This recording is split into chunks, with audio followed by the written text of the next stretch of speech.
Hello ladies and gentlemen, CaptainShack here, and welcome to Dawn of War 3, the Space Marines Unit Deep Dive. Now I've had a few opportunities to chat with the devs over at Relic about the upcoming sequel to one of my favorite franchises, specifically the Space Marines, and how these units are going to operate in the field. Now everything from the lone squad of tactical Marines to the epicness that is the Imperial Knight.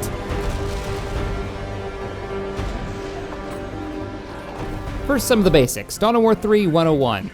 The classic ranged versus melee mechanics are returning, meaning you can take, say, a squad of Blood Raven Space Marines and order them to go all melee in your face mode and have them run in stabbing alien heretics. Well, in the face. While another ranged unit, say a scout sniper, lays down cover fire from the rear. The strategy of tying up ranged units with melee units so that the same ranged enemy units can't fire still works in Dawn of War 3, so that is returning. Now let's talk about tanks. I know, this is about the Space Marines, but I'm an Imperial Guard player from Dawn of War 1 days and love me some armor.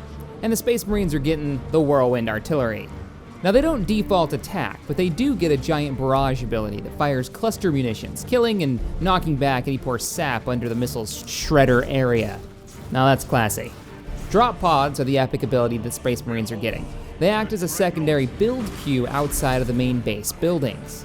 Meaning you get to build from these and from your actual base. They build slower than, say, a normal barracks, but they allow you to build units that can, of course, rain steel cold death upon their Emperor's enemies. Well, it's got a bunch of thrusters on it, so I guess it's not really cold death. Anyways, death from above. Has to be one of the mechanics that really just screams Space Marine style.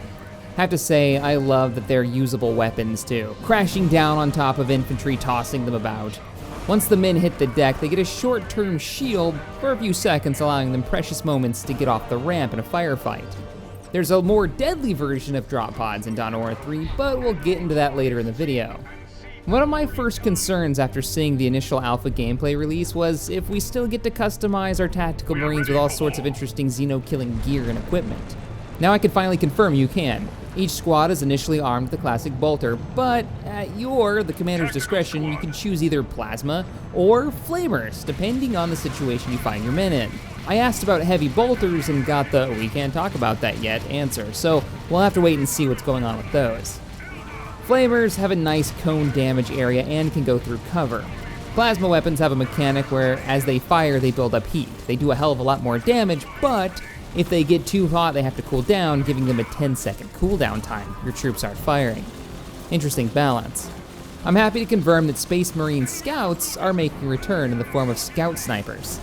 Being snipers, they do high damage at long range, making them good at countering setup units like the Dark Reapers. Assault Marines are fairly straightforward squads that can jump directly into the fray.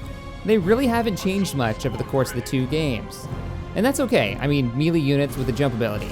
Their landing has a bit of a knockback, so good for disruption. And who needs to change when you've got a sick chainsword in one hand and a bolter in the other? Moving on. How may I serve the chapter? Dreadnoughts, one of my favorite units from Dawn of War 1, walking metal death mechs with incredibly strong melee attack, and an arm-mounted flamer. They also have a sweet ability that does AoE stun knockback by slamming their massive metal arms into the ground, sending all those silly heretics flying for the God Emperor. Moving up the chain, and just actually up,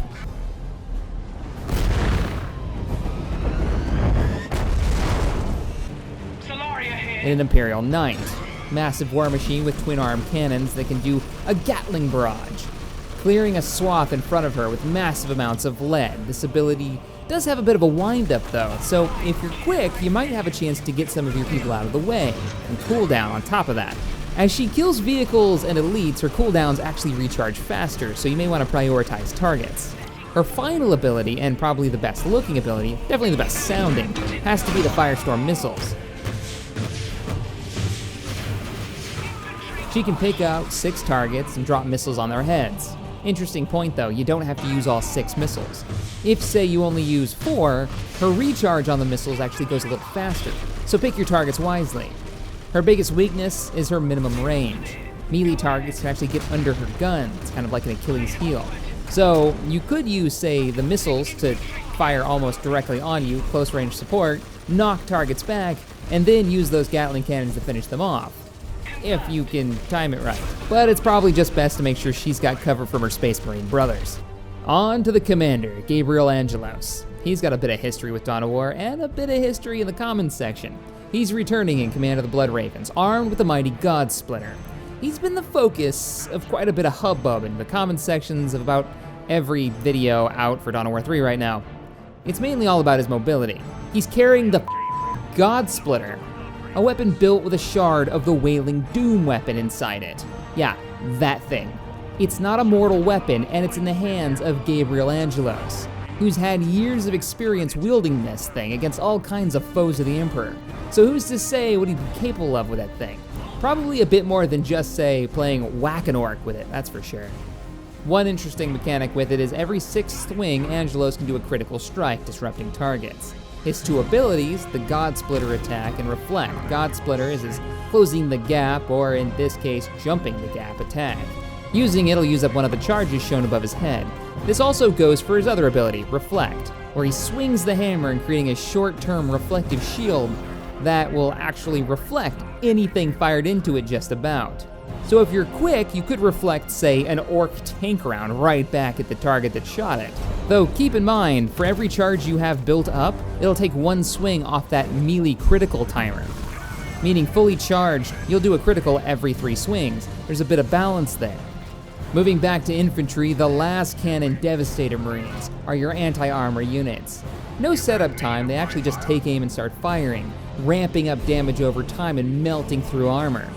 But keep in mind, this is an E3 demo, so the Eldar are super nerfed and the Space Marine heroes are super buffed for the demonstration purposes. We're not quite sure exactly how strong these units are going to be.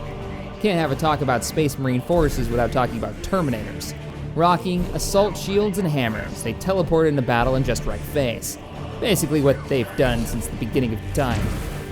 They've got a really strong area of effect slam that can toss enemies and stun them, and even slow them, allowing the Terminators to actually keep up with retreating targets. Lastly, and probably my favorite, at Tier 2 for the Space Marines, you get the Deathstorm drop pods. Think drop pods with assault cannons strapped into every door. These defensive structures, or offensive, depending on how you want to use them, drop out of the sky, hit the ground, and start chewing up targets. Once those doors open, nothing but bullets come out. Till either, sadly, they despawn after a minute or so, or they just ran out of ammo. I just wish they didn't despawn, but they're so powerful I can understand why they do. Well guys, that's it for what we know so far about the Space Marines. I'll be fairly surprised if we don't see an announcement about maybe the Predator tank or Land Raiders coming up in a few months. I mean, those are kind of classic Space Marine units. As we get more information, I'll keep you guys informed. If you enjoyed this video, hit the thumbs up button, subscribe to the channel for more gaming goodness. Here on the XP Gamers, we do a lot of sci-fi gaming modding stuff. And let me know what you guys think of the Space Marines so far. Keep in mind, all we've seen is one demo and the early alpha version. This is the time to give feedback. I'll see you guys in the next episode.